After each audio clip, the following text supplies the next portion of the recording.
Yeah. What's goody? What's goody?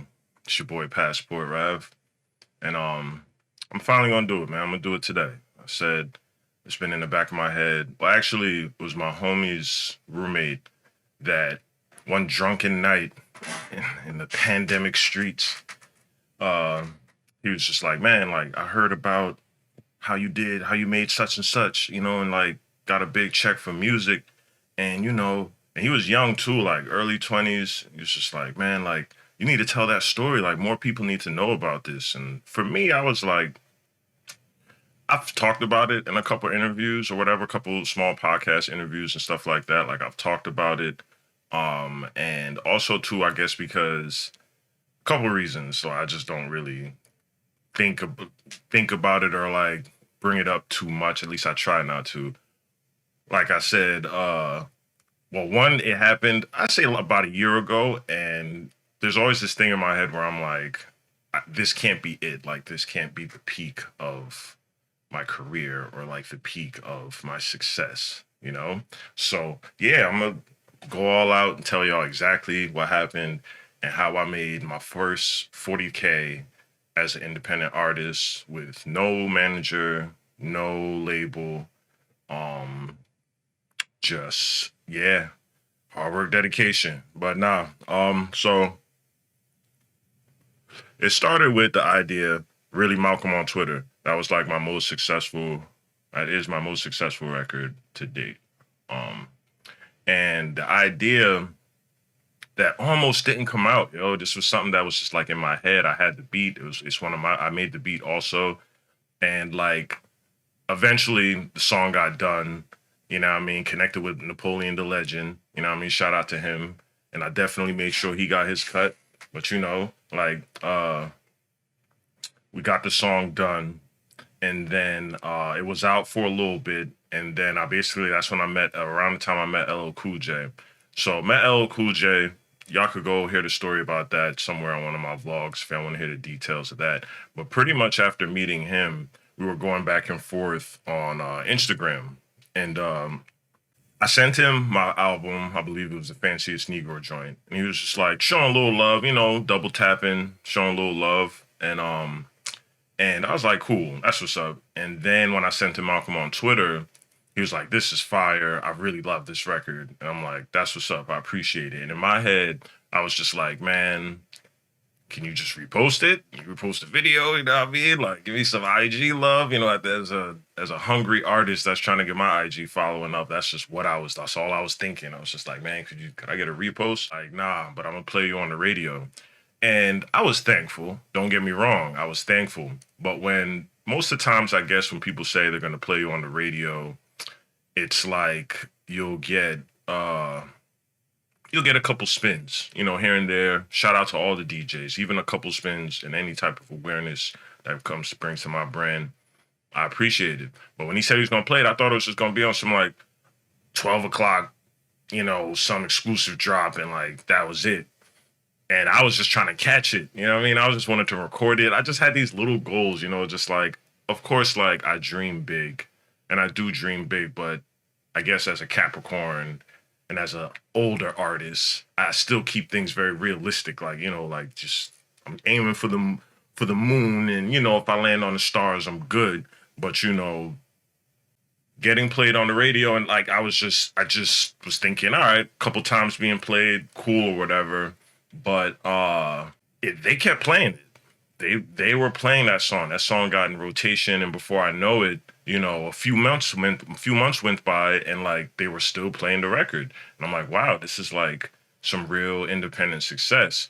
And at that time, I was still working for my previous company of like 8 years. I was working for the same company, actually in the streaming industry. I'm a video producer. That's like how I survive living in New York. But it's still like in production, which is cool. I love it. And I got in the streaming industry. And anyways, this was around so few months down the line, my song's being played on the radio. I get laid off, and it was tough. It was a hard breakup. It's like a relationship where like I'm used to getting this certain amount of money. They used to fly me out all sorts of places. So like that's how I got connected with people all over the country in Chicago and San Francisco, all over the place. A cool ass job sending me places, and they laid me off, and it kind of crushed me. I'm not gonna lie, like it caught me off guard, and like a whole bunch of people got laid off or whatever. This is before the pandemic too. Um, so around the time I got laid off, I was like, man, this song is playing on the radio. I gotta have some money somewhere. So I first went to my ASCAP and nothing there. And I'm just like, all right, cool. It takes a while. Months go by and I'm just like seeing little bit of money, like $30, $40. And I'm like, this song's being played all the time. And I bring up my job for a reason because the thing is, as an artist, you do need money. I need money to pay for this camera, pay for this studio, pay for my puppy baby Mitzi.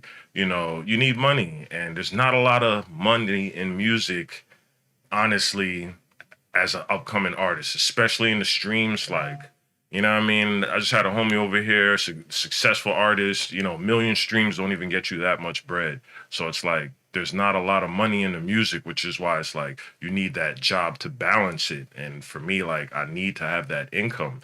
So, but when you don't have a job and you're just on some full-time like grinding mode, it makes you a lot more hungry. It makes sure you're more on it. You're more dedicated in the sense of like you're going to get that paper. Like whatever money you're owed, you're gonna charge. You like charging for verses, charging for beats, studio time, whatever. Like I have to pay my bills and eat and survive.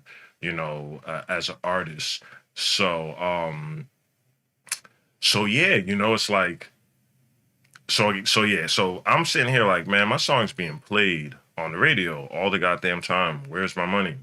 So basically me losing my job kind of just forced me to go hard and like, where the fuck is my money? And I eventually came across Sound Exchange. And just through doing research, I found this is, learning on my own that ASCAP collects terrestrial royalties, which is like FM, TV syncs, movie syncs, things like that. More mainstream, I guess I would say, more mainstream royalties, but digital radio, there's money in it. And I'm like, I didn't know. I just did not know that there's money in digital. Shout out to SiriusXM and Sound Exchange. So I discovered Sound Exchange and realized that Sound Exchange collects your digital royalties, like from those digital, not necessarily, so digital radio, digital XM of royalties. Sound Exchange is the company that collects that for independent artists. They're a great company. I recommend signing up. They're very like for the artists.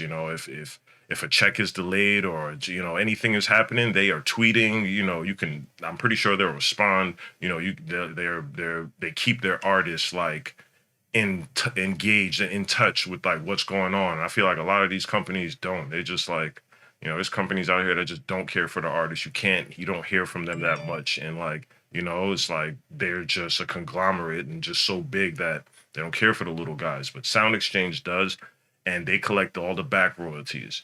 So got laid off. I'm sitting here like, fuck, what am I do? And I think I was just like, that's when I went to South Africa or whatever.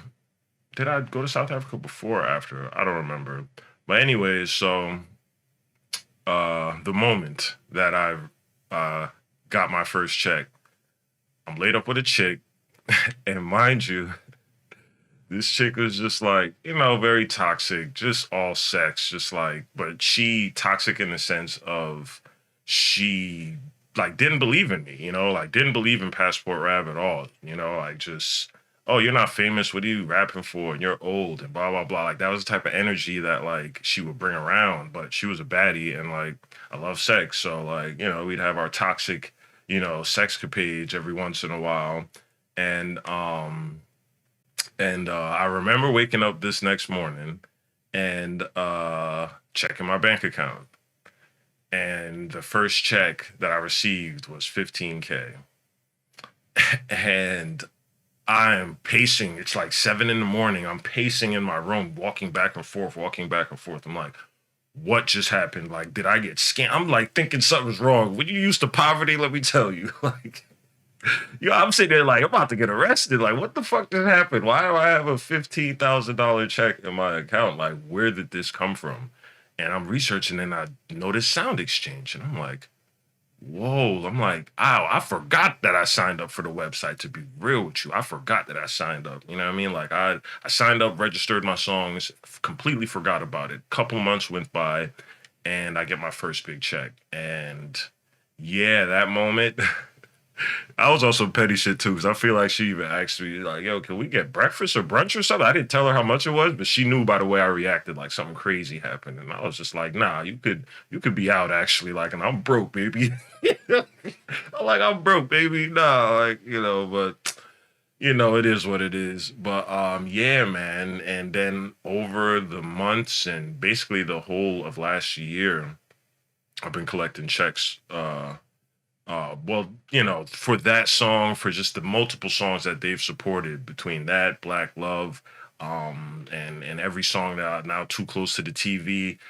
Shout out to Rock the Bells Radio, man. I didn't think that, like, you never really know where your career is going. I didn't make music. I don't make music for money. Like, I want to survive and eat and live a decent life. To me, a modest decent life, but off of my music instead of working for somebody. Like, that's really my goal, and is my dream.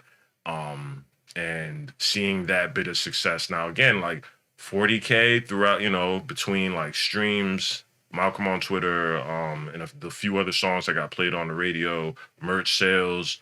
I obviously can't live off of that by itself, but it's like I am like one of my hustles, which is music slash passion, bringing in any type of money is like, it's amazing. And like I said from the beginning of the story, dude that was like, man, you need to tell this story and make sure people know, because this artist, he's like, man, I got rapper friends that like never made a dollar from music and making music for years and just don't even think that there's money in music. And there is. It's a lot of work, takes hard work. It takes talent. It takes making the great record. That record is a powerful record. The idea, like, and the way I spun it, and then the beat and all of that, it was just a great moment. And I saw some fruits for that labor. So yeah, man, definitely wanted to just put that out there and inspire any artist who's out there making music. I've been making music for 20 plus years, to be honest. All my life. At the end of the day. And I do it as a form of therapy, and I make music mostly for myself, and I appreciate my fans and the people that actually support me and buy shit. But, like, this is my therapy. This is like something that keeps me motivated to live. And it's just as beautiful as any other joy in this world for me. So to make any type of money from it is beautiful. And again, like the money I made is like that's some artist signing bonus, like now some artists get signed for that. And I did that on my own with no manager and no label. So and I paid I'm a tax paying rapper. Passport Rav paid his taxes, y'all. You know what I mean? I paid taxes last year for the money I made, So yeah, it's a proud moment. I guess like there's some ego part of me that just like, I don't know, just wanted to be humble. And what did I do with the money? I invested it. I invested a lot of that money into crypto and stocks and stuff like that. And myself, like bought equipment, bought a bunch of sounds, bought a bunch of plugins that I was once pirating, like real talk, like I use plugins to make beats and like and any type of success that I see from it, I'm buying every plugin that I ever pirated. You know what I mean? Like that's the way you're supposed to do it. Like you make money from this music, don't just keep taking, put back in. I bought sound kits from other producers. I bought beats. I paid all my producers I worked with. Like and artists that worked with me. So and I even paid the videographer. I even paid the videographer an extra tip just for rocking with me, you know what I mean? And like he wasn't even expecting that, and he had nothing to do with the song.